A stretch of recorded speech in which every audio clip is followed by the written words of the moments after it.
Good morning and happiness life mga ka-life change. Ito po muli si Leo, ang inyong host dito sa Life Change OFW Journey. So today, this morning, I wanted to show you kung ano ang ginagamit ko sa aking pagbi-video. So ang ginagamit ko lang po ay walang iba kundi ang aking mobile.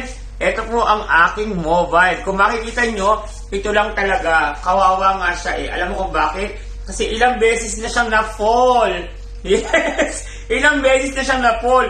Kaya kung makikita nyo po, basag-basag na siya.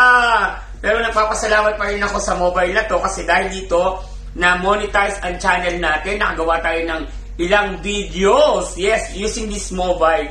So baka naman sa may mga nag-sponsor dyan ng mobile, eto po, basag na po. Baka pwedeng, alam niyo na, pwede na yung iPhone 12, iPhone 11, or else kung iba kung manghihingi na lang din naman ako, itodo ko na, di ba? Kung gusto niyo naman yung latest ng Samsung, di po ba? So guys, tandaan nyo, malaking benefits ang cellphone to use in our daily lives. Kaya kung mag-i-invest ka ng cellphone, make sure yung the best quality ng camera, the best quality siya para at least magamit mo na siya sa business or sa mga transaction mo sa loob at labas ng iyong buhay, magagamit mo ito. So, necessary na ito, di ba? Kailangan na natin ng phone. So, pwede mo itong gamitin sa e-load, business, pwede mo siyang gamitin sa YouTube, pwede mo rin siyang gamitin sa Facebook, business. O, di ba? Saan ka pa? Cellphone lang ang gamit, meron kang extra income. Thank you and bye-bye!